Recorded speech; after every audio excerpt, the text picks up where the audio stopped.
रजनीकांत पाठक ज्योतिष उपचार केंद्र से बोल रहा हूँ। आज मैं उस विषय में बताऊंगा कि निगेटिव और पॉजिटिव ग्रह के बारे में। निगेटिव ग्रह का स्टोन कभी नहीं पहनना चाहिए। निगेटिव ग्रह का स्टोन, निगेटिव को कैसे इक्वल करके पॉजिटिव किया जाए, उसी के बारे में आज मैं बताने जा रहा हूँ। अगर आपके कुंडली में या हाथ में सूर्य अगर निगेटिव है तो सूर्य के लिए सूर्य का जप करें। सूर्य का जप करने के लिए रक्त चंदन की माला चाहिए। रक्त चंदन के माला पर ओम आदित्याय नमः या ओम घृणी सूर्याय नमः या भास्कराय नमः किसी मंत्र का जप 108 बार करें। अगर आपके कुंडली में अगर चंद्रमा आपका कमजोर हो या निगेटिव हो तो उसके लिए रुद्राक्ष के माला पर ओम सोम सोमाय नमः का जप एक माला करें। अगर मंगल आपके कुंडली में निगेटिव है तो उसके लिए भी लाल मूंगा के माला पर या रुद्राक्ष के माला पर ओम अंग अंगारकाय नमः का जप करें। बुध अगर आपका निगेटिव हो तो बुध के लिए ओम गुं बुद्धाय नमः, ये भी इसका भी जप आपको रुद्राक्ष के माला पर करनी चाहिए। या इसके भी बुध के जो इष्ट हैं गणेश हैं, गणेश की भी आप पूजा कर सकते हैं। ओम गंग गणपते नमः। अगर आपके कुंडली में गुरु निगेटिव है तो उसके लिए ओम ब्रिंग बृहस्पते नमः, इसका जप तुलसी के माला पर 108 बार करें। अगर शुक्र आपका निगेटिव हो तो शुक्र के लिए ओम सुं शुक्राय नमः, इस मंत्र का जप स्फटिक के माला पर करना ज़्यादा लाभप्रद होगा। अगर शनि आपका निगेटिव है तो उसके लिए ओम सन शनिचराय नमः, इस मंत्र का जप काला हकीक या ब्लैक एगेट के माला पर 108 बार करें। अगर राहु कमजोर है, राहु निगेटिव है तो उसके लिए काला हकीक ब्लैक एगेट के माला पर ओम रांग राहवे नमः का जप करें। अगर केतु आपका कमजोर है तो उसके लिए लाल मूंगा के माला पर या रुद्राक्ष के माला पर ओम कें केतवे नमः, इसका जप 108 बार करें। अब अगर आप हवन करना चाहते हैं सूर्य के लिए तो सूर्य का जो संविधा है वो है मदार या अकमन। मदार या अकमन का 108 टुकड़ा कर लें, उसे गाय के घी में डाल दें, आम की लकड़ी का आग बनाएं और उससे हवन करें। ओम घृणी सूर्याय नमः या ओम भास्कराय नमः बोलते हुए 108 को उसे हवन करें और उस आयस को घर में रखें। नेक्स्ट डे उस आयस को राख को ले जा करके बहते पानी में प्रवाहित करें। चंद्रमा के लिए पलाश की जड़ लें, उसका 108 टुकड़ा करें और उसे जो है गाय के घी में डालें और आम के लकड़ी का आग बनाकर ओम सोम सोमाय नमः बोलते हुए 108 से हवन करें और उस ऐश को भी दूसरे दिन जा करके नदी में या बहते पानी में प्रवाहित करें। मंगल के लिए खैरा की लकड़ी, इसका भी 108 बनाइए और इसे भी गाय के घी में डालिए और आम के लकड़ी पर ओम अंग अंगारकाय नमः बोलते हुए 108 से हवन कीजिए। बुध के लिए खिचड़ी का लीजिए, इसको 108 बार बनाइए और इसको भी आम के लकड़ी पर हवन कीजिए। गुरु के लिए पीपल का लकड़ी लीजिए, उसका भी 108 दाना बनाइए और घी में डालिए और ओम ब्रिंग बृहस्पते नमः ये बोलते हुए आप हवन कीजिए और इसको नेक्स्ट डे पानी में प्रवाहित कीजिए।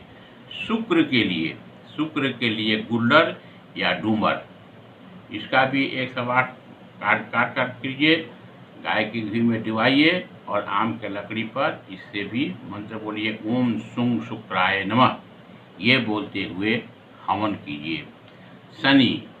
शनि का जो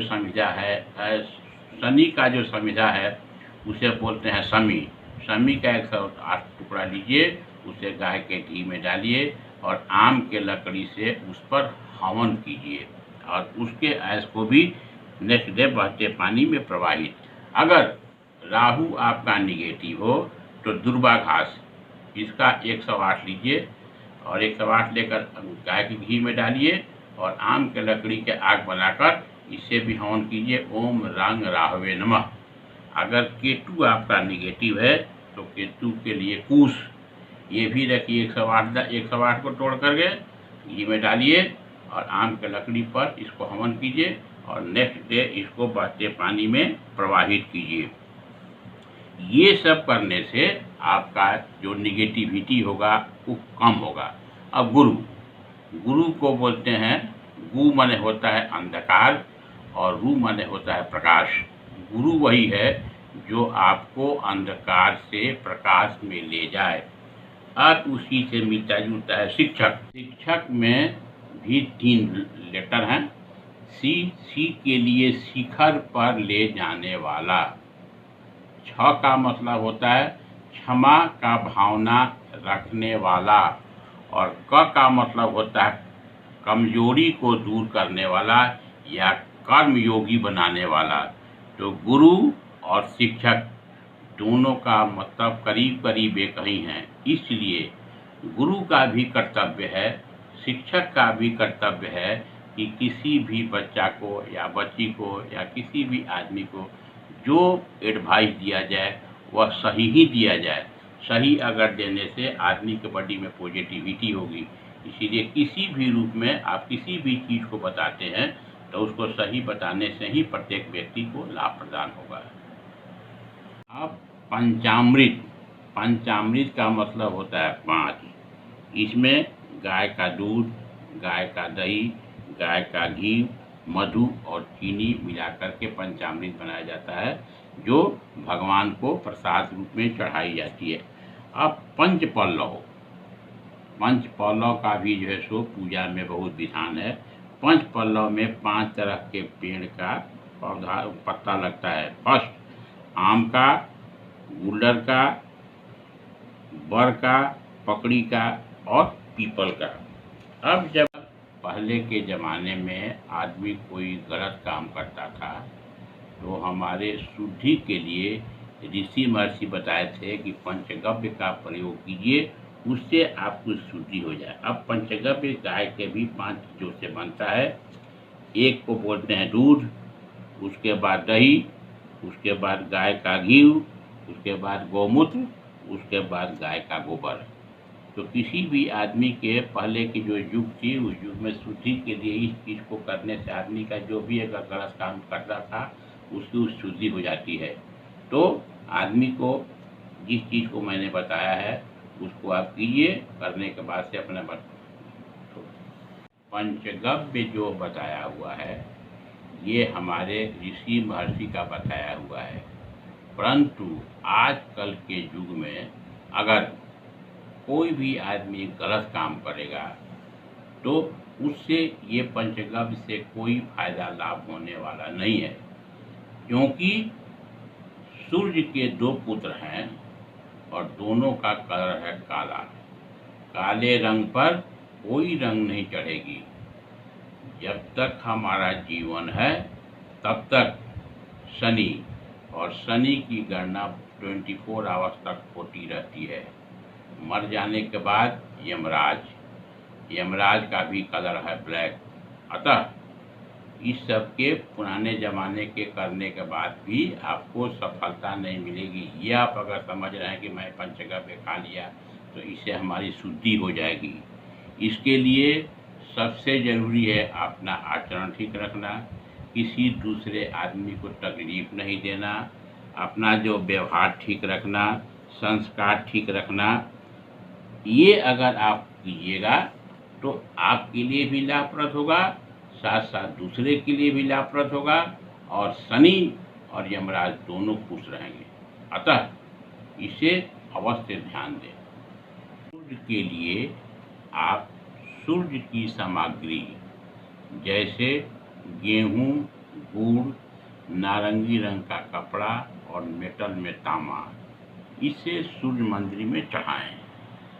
इसको और आदित्य हृदय का पाठ ये भी अगर करते हैं तो ये भी फायदेमंद होगा। आदित्य हृदय का पाठ अगर 6 बजे से लेकर 9 बजे के बीच में करते हैं तो best result. After 9 to 11:45 is the better result, and after 11:45 before sunset is good result. इसको 3 भाग में बाइफरकेट किया हुआ है, गुड, बेटर एंड बेस्ट। तो कोशिश करनी चाहिए कि बेस्ट पीरियड में सुबह 6 से 9 के बीच में ही करें, पूरा साइड फेस करके करें और नमक का प्रयोग उस समय तक नहीं करें। चंद्र के लिए आप शिव जी का उपासना करें, ओम नमः शिवाय का जप करें, शिव मंदिर में जाकर के उजला सामान में उजला फूल, अरवा चावल, उजला कपड़ा ये चढ़ाएं, ओम नमः शिवाय का जप 108 बार रुद्राक्ष के माला पर करें। मंगल के लिए मंगलवार के दिन हनुमान मंदिर में जाएं, वहाँ पर लाल फल, लाल फूल, लाल मिठाई और चमेली के तेल, उसमें लाल और पीला सिंदूर दोनों मिला करके अभिषेक करें। राइट हैंड रिंग फिंगर से ऊपर से नीचे ओम हनुमते नमः बोलते हुए, इससे आपको हनुमान जी की कृपा बनी रहेगी। बुधवार के दिन गणेश मंदिर में जाएं और वहाँ पर 9 ठो दुर्वा घास चढ़ाएं, ओम गंग गणपति नमः बोलते हुए, और वहाँ पर हरा सामान क्या होता है, गोटा मूंग ये चढ़ाएं, मूली चढ़ाएं, हरा घास, हरा जो सामान चढ़ाएं और गाय को भी जो है सो हरा सामान खिलाएं और ओम गंग गणपति नमः का जप 108 बार रुद्राक्ष के माला पर करें। गुरुवार के लिए गुरुवार के दिन राधा कृष्ण मंदिर, विष्णु मंदिर, साईं मंदिर या इस्कॉन मंदिर, किसी भी मंदिर में जाएं, वहाँ पीला सामान चढ़ाएं और ओम नमो भगवते वासुदेवाय इसका जप तुलसी के माला पर 108 बार करें। सेफ्रन का भी आप प्रयोग करते हैं, वो भी आप ये सेफ्रन वहाँ चढ़ा भी सकते हैं और सेफ्रन का प्रयोग, सेफ्रन जो है सो बृहस्पति का सबसे बेस्ट क्वालिटी का हर्बल है। अब सेफ्रन को लगाने के लिए सबसे बेस्ट प्रोसीड्योर है, क्योंकि सेफ्रन का कलर है येलो, तो येलो मेटल लीजिए, अर्थात पीतल की एक कटोरी लीजिए, उसमें गंगाजल डाल दीजिए और एक आध गो छेद केसर का डालिए और गोटा हल्दी, खड़ा हल्दी से उसको होमोजीनियस मिलाइए। मिलाने के बाद गोटा हल्दी से ही अपने टीका लगाइए या बॉडी में कहीं लगाइए और बृहस्पतिवार के ने दूध और खीर में आप भी खाइए और बच्चा को भी खिलाइए। इससे ब्रेन शार्प होगा और पॉजिटिविटी बढ़ेगी। शुक्र के लिए किसी भी फीमेल मंदिर में जाएं और जा कर के वहाँ इत्र की शीशी खोल करके किसी मंत्र को 9 बार कम से कम बोलें। उसके लिए बोलने के अगर 108 बार बोलते हैं तो बहुत बढ़िया है। उसके लिए अस्पट्टी का माला हो, वहाँ उजला चीज चढ़ाएँ, खीर का प्रसाद बांटें। खीर में अरवा चावल हो, चीनी हो और दूध हो, ये उजला रहेगा। उजला चीज का दान शुक्र के लिए पूर्ण लाभप्रद होता है। शनि के लिए शनि मंदिर में जाएं, वहाँ बेस्ट है आपकी छाया पात्र दान के लिए लोहा की कटोरी में सरसों तेल लें, अपना चेहरा देखें और उसे लोहा की कटोरी और सरसों तेल को वहीं छोड़ दें और वहाँ एक सरसों तेल का दीपक जलाएं। ओम सन शनिचराय नमः 9 बार कम से कम बोल करके और वहाँ काला सामान गरीब को काला सामान दान करें, काला वस्त्र दान करें, काला अन्न दान करें। राहु, राहु के लिए ओम रंग राहवे नमः का जप, इसको 108 बार कलाहती के माला पर करें। 7 प्रकार का अनाज जिसमें छिलका हो रोज चिड़िया को खिलाएं। ओम रंग राहवे नमः और बोलना है कि हे राहु हमारे कष्ट को समाप्त करें और हमें पूर्ण लाभ प्रदान करें। केतु, केतु का जो सिंबल है झंडा है और केतु के जो इष्ट है मंगल, इसलिए मंगलवार के दिन हनुमान मंदिर में जाएं, वहाँ पर जाकर के लाल झंडा, लाल फल, लाल फूल चढ़ाएं और ओम किंग केतुवे नमः का जप अगर ये लाल मूंगा के माला पर करें, अगर वो नहीं हो तो कम से कम रुद्राक्ष के माला पर करें। ये सब चीज़ मैंने जो बताया अगर आप इसको करते हैं तो जो भी नवग्रह है उसका निगेटिविटी खत्म हो करके आपको पॉजिटिविटी की तरफ ले जाएगा। अतः इसे करके अपने जीवन को सुखी, मजबूत और आनंदपूर्वक बनाइए।